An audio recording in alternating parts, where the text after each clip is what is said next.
Semuanya, Assalamualaikum warahmatullahi wabarakatuh. Selamat datang di channel saya, Mardian Putri. Di video ini, saya akan menjelaskan belajar bahasa Inggris mulai dari dasar, yaitu Basic Grammar dari materi Part of Speech. Jadi, apa itu Part of Speech?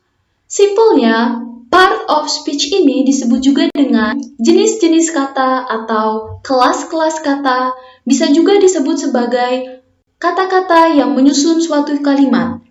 Lantas, apa fungsi kita tahu part of speech ini? Jadi, kalau kita tahu bagian-bagian ini, kita akan tahu pula bagaimana penggunaan dan penempatannya dalam kalimat. Oke, langsung kita mulai aja guys materinya. Dalam bahasa Inggris, suatu kalimat dikatakan utuh jika minimal mengandung noun and verb. Selain noun and verb, masih ada setidaknya 6 komponen lain yang dibutuhkan untuk membuat suatu kalimat menjadi lengkap ataupun utuh. Apa-apa saja yang termasuk ke dalam part of speech?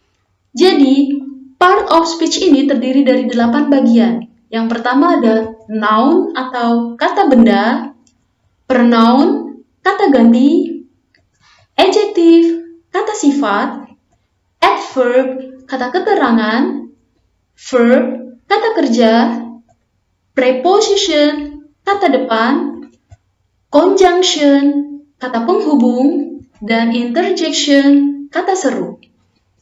Pada video sebelumnya, kita sudah menjelaskan materi mengenai noun, pronoun, adjective, and adverb.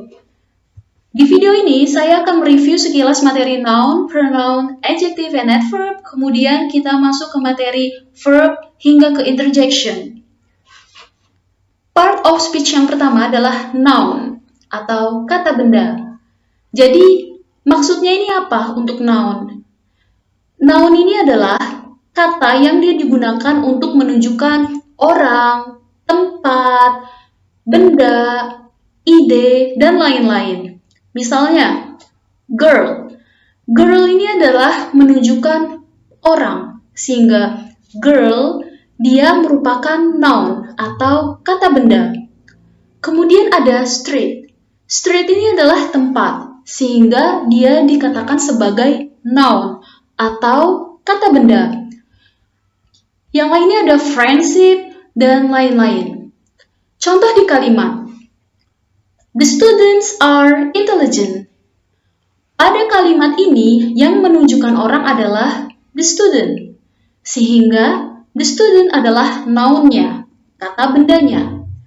Kemudian, part of speech yang kedua adalah pronoun atau kata ganti. Jadi, pronoun ini digunakan untuk apa? Pronoun dia digunakan untuk menggantikan kata benda atau noun-nya. Jadi, pronoun ini digunakan untuk mengurangi pengulangan penggunaan noun yang sama yang telah disebut sebelumnya. Contohnya itu ada banyak banget, bisa I, she, he, it, they, us, dan lain-lain. Di kalimat bisa kita lihat, the dog is funny, its fur is black. Artinya apa? Anjing itu lucu, bulunya hitam. It's di sini adalah pronounnya. Its fur adalah pronoun dari the dog. Jadi, kita tidak perlu menuliskan noun sebelumnya, the dog. Cukup menuliskan kata gantinya atau pronounnya its fur. Kemudian, part of speech yang ketiga adalah adjective atau kata sifat.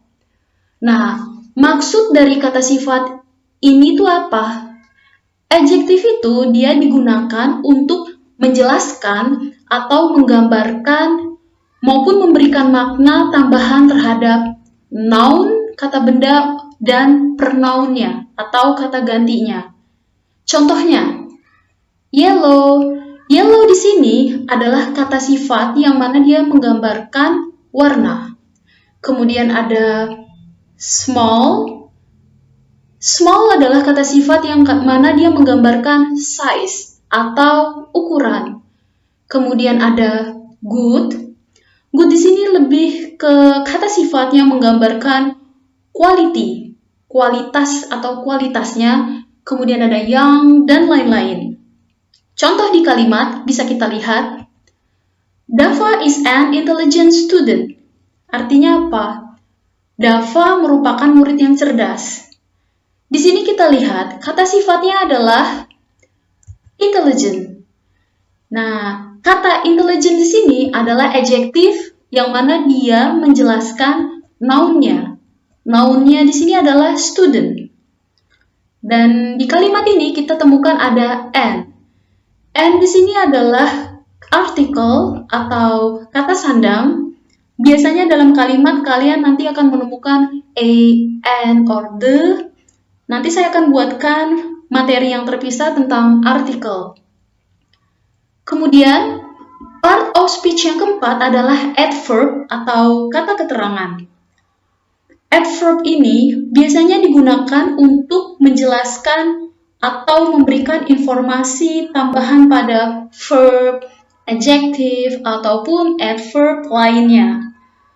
Terkadang kalian juga bisa menemukan adverb itu dia menjelaskan sentence atau kalimat. Contoh adverb ada banyak banget bisa kita lihat slowly, always, yesterday, very, dan lain-lain. Di kalimat bisa kita lihat the old car runs very fast. Artinya apa? Mobil tua itu melaju dengan kencang. Very fast adalah adverbnya atau kata keterangannya, yang mana dia menjelaskan verbnya. Verb di sini adalah runs, artinya melaju, sehingga adverb adalah dia menjelaskan verbnya untuk kalimat di sini. Jadi melajunya dengan apa? Nah, dengan kencang, sehingga adverb di kalimat ini adalah dia menjelaskan verbnya.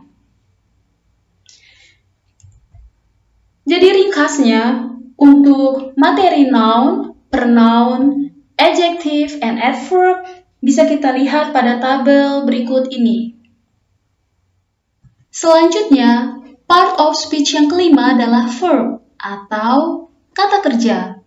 Jadi, verb itu apa? Verb itu adalah kata atau frase yang menunjukkan suatu pekerjaan. Jadi, ada perbuatannya, tindakannya, aktivitas atau kejadiannya. Seperti yang kita tahu, di kalimat itu tersusun paling tidak ada dua bagian penting, yaitu subject and verb atau predikat. Kalau di subject, dari suatu kalimat dia memberitahu kita tentang siapa atau apa kalimat tersebut. Sedangkan verb di sini kata kerja ataupun predikat, dia menunjukkan adanya perbuatan. Di kalimat ini adalah the snow is falling. Artinya saljunya sedang turun. Jadi jelas ya, the snow adalah subjek, is falling adalah verbnya. Lebih jelasnya kita lihat di kalimat yang lain. Number 1, I teach Spanish there. Artinya apa? Saya mengajar bahasa Spanyol di sana. Kata teach di sini adalah verbnya atau kata kerjanya. Karena dia menunjukkan ada pekerjaannya, ada perbuatannya. Ngapain di sini? Di sini dia menjelaskan mengajar, sehingga dia disebut sebagai verb atau kata kerja. Kemudian, number 2, they speak French every day. Mereka berbicara bahasa Prancis setiap hari. Kata speak di sini adalah verbnya atau kata kerjanya, predikatnya. Nah, kenapa dia predikat? Karena dia menunjukkan tindakan, aktivitasnya apa di sini, ada perbuatannya, sehingga berbicara di sini adalah predikatnya atau kata kerjanya. Number 3, we seldom read magazine. Kami jarang membaca majalah. Predikat di kalimat ini adalah read. Read ini adalah verbnya, kata kerjanya. Jadi perbuatannya ini sedang ngapain? Membaca. Jadi membaca adalah predikatnya atau verbnya dalam bahasa Inggris.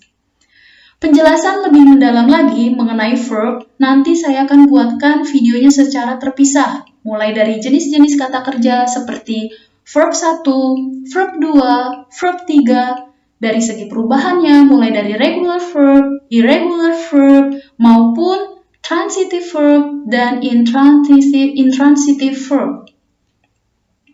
Selanjutnya, part of speech berikutnya adalah preposition. Apa itu preposition? Kata depan. Jadi, preposition ini bukan kata yang selalu diletakkan di depan. Dia ini merupakan kata yang mana ditempatkan sebelum kata benda atau noun-nya. Jadi, dia diletakkan bisa juga sebelum pronoun-nya, sebelum kata gantinya. Nah, fungsinya itu untuk apa? Untuk memperhatikan hubungan dengan kata lain dalam suatu kalimat. Contohnya itu ada banyak banget. Mulai dari in, on, about, above, before, dan lain-lain. Mari kita lihat pada kalimat. Number 1, I live in Jakarta.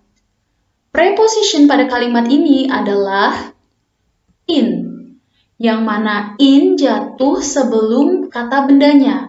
Di sini kata bendanya adalah Jakarta. Jadi preposition ini jatuh sebelum kata bendanya. Di sini adalah Jakarta, noun-nya. Number 2, this mobile phone is for you. Artinya apa? Ponsel ini adalah untukmu. Nah, preposition di sini adalah kata for, yang mana dia diletakkan sebelum pronoun-nya, yaitu adalah you. Number 3, the store are closed because of fire. Artinya apa? Toko-toko ditutup karena kebakaran. Nah, kalimat ini prepositionnya adalah because of, yang mana dia diletakkan sebelum kata bendanya, yaitu fire. Next, part of speech yang ketujuh adalah conjunction. Pasti kalian sudah banyak yang tahu apa itu conjunction. Conjunction itu adalah kata sambung atau kata penghubung. Terus fungsinya dari conjunction itu apa di dalam suatu kalimat? Fungsi dari conjunction di sini adalah dia menghubungkan satu kata dengan kata yang lain atau satu kalimat dengan kalimat yang lain. Contohnya ada for, and, nor, but, or, yet, so, dan lain-lain. Bisa kita singkat sebagai fun boys. In sentences, kita bisa lihat letak conjunction. Number 1, you and I like English. Artinya apa? Kamu dan saya menyukai bahasa Inggris. Jadi, and di sini adalah conjunction-nya. Jadi, and di sini adalah conjunction yang mana dia menghubungkan kata you dan kata I. Number 2, Jane nor Smith come here. Artinya, Jane atau Smith tidak datang ke sini. Nor di sini adalah conjunction-nya, yang mana dia menghubungkan kata Jane dan kata Smith. Number 3, Sam plays music well, but he can't sing. Artinya apa? Sam bermain musik dengan baik, tetapi dia tidak bisa bernyanyi. But di sini adalah conjunction-nya, yang mana dia menghubungkan kalimat yang di awal, mulai dari Sam play music well, dan dia menghubungkan dengan kalimat yang setelahnya, kalimat berikutnya, he can sing. Penjelasan lebih lengkap untuk materi conjunction nanti akan saya buatkan video khusus materi ini.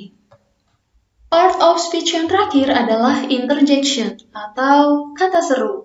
Maksudnya ini apa? Kata seru.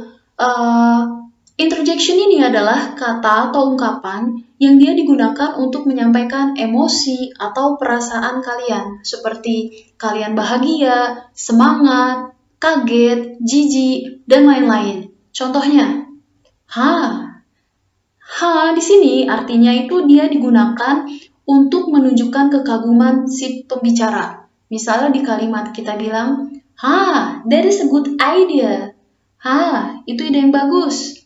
Kemudian, ew di sini menunjukkan sesuatu yang menjijikan. Jadi kita bisa berekspresi contohnya kayak, ew, the rubbish is so smelly. Artinya, oh, sampah itu sangat bau busuk. Number 3, oh. Oh di sini menunjukkan pernyataan kayak mengerti, tahu, atau kita sedang berpikir. Kayak kita bilang misalnya, oh, I know it. Oh, saya tahu itu. Contoh lainnya, oh my God. Oh my God, kayak kita berekspresi seperti, ya Tuhanku.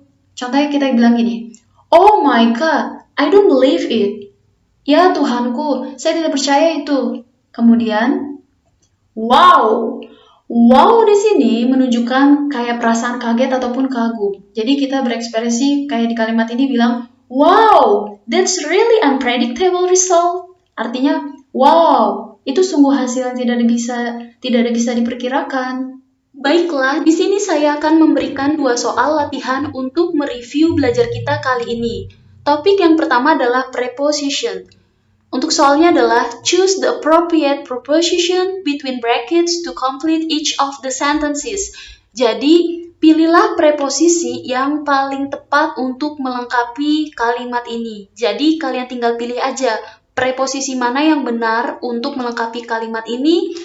Kemudian, soal yang kedua dengan topik conjunction, combine the two sentences using the conjunction provided. Artinya kalian gabungkan tiap 2 kalimat berikut ini dengan menggunakan conjunction yang telah disediakan. Jadi untuk kalimat pertama dengan kalimat yang kedua, kalian gabungkan dengan conjunction yang telah disediakan.